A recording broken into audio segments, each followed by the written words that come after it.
Të hënën, më 13 tetor, presidenti amerikan Donald Trump ju drejtua parlamentit Izraelit, Knesetit, me rastin e shpalljes së marrëveshjes së pushimit në Gaza. I paraqitur si një festim i paqes, ky spektakël vetlavdërues u shndrua shpejt në një pranim të hapur të bashkëfaqësisë amerikane në luftën gjenocidale të Izraelit dhe në një përpjekje për të riafirmuar dominimin e Washingtonit në rajon, shkruan shkrimtari dhe aktivisti palestinezo-amerikan Michel Shahade. Duke folur në një sallë të ndërtuar mbi tokë të vjedhur palestineze, thot ai, Trump foli për fitoren sikur shkatrimi i Gazës të mos ishte një katastrofë njerëzore, por një triumf historik. Fjalët e tij synonin të mbyllnin kapitullin e Palestinës, të shpallnin fundin e gjenocidit, sikur një popull mund të bombardohej deri në heshtje. Por qëllimi i vizitës së tij shkonte përtej kremtimit. Trump kishte ardhur për ta shpëtuar Izraelin, për ta ngritur nga izolimi global me cilin po përballet. Në fjalimin e tij, ai deklaroi: "Bota po e do përsëri Izraelin, sikur iluzioni mund të shndrohej në realitet dhe të fshinte indinjatën morale të miliona njerëzve."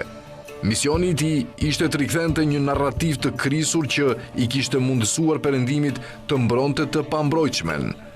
Ishte nisja një fushate për të shpëtuar imazhin e Izraelit, e mbështetur nga makineria propagandës perëndimore, dezinformimit, luftës psikologjike dhe armëzimit të inteligjencës artificiale e mediave sociale për të shtrembëruar perceptimin dhe për të varrosur të vërtetën.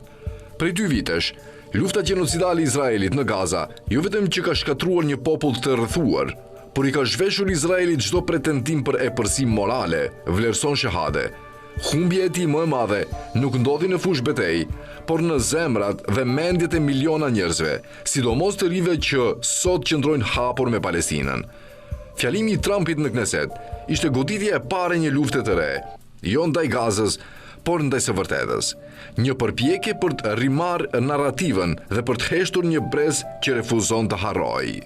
Gjatë fjalimit, lavdrimet e Trumpit ndaj Izraelit u zbuluan si një pranim i hapur i bashkëfaqësisë amerikane në gjenocidin e tij, shkruan Shahade. Në një moment, ai mburret: "Ne bëjmë armët më të mira në botë, kemi shumë prej tyre dhe kemi dhënë shumë për Izraelin." Me një krenari të ftohtë, Trump shtoi: "Por ju i keni përdorur mirë. Duhet edhe njerëz që dinë si t'i përdorin, dhe ju, padyshim, i keni përdorur shumë mirë."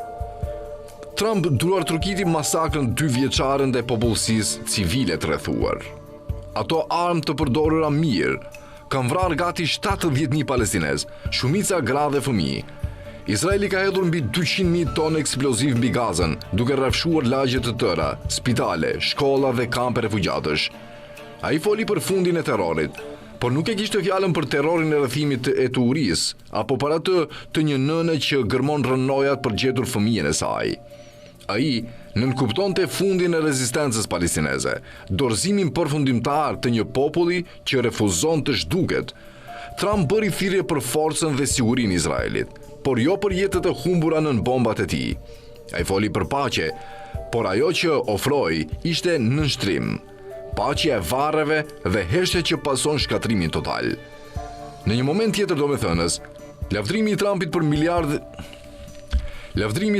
për miliarderen e krahut të djathtë Miriam Adelson dhe bashkëshortin e saj të ndjer Sheldon ishte një tjetër pranim.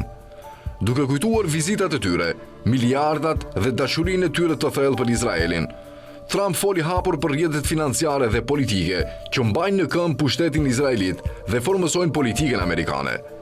Nuk kishte asnjë shenjë turpi në tonin e tij teksa përqafoi publikisht atë që të tjerët përpiqen ta fshehin, ndikimin e paras mbi politikën e jashtme amerikane dhe krenarinë që ai ndjen për këtë fakt.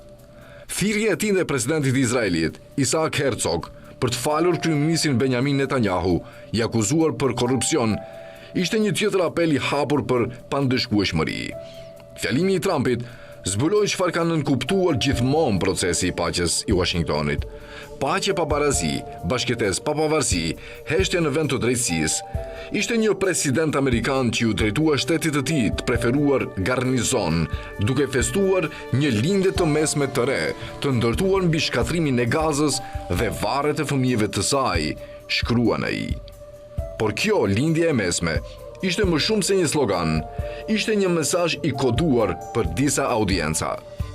Për botën arabe, fjalët e Trumpit ishin një kërkesë për të riorganizuar rajonin në mbikëqyrjen amerikane dhe menaxhimin izraelit. Vizionin e tij e lidhin kryeqytetet arabe, jo përmes solidaritetit me Palestinën, por përmes koordinimit sigurisë, varësisë ekonomike nga Washingtoni dhe normalizimit me Izraelin. Për Iranin, mesazhi ishte po aq i qartë.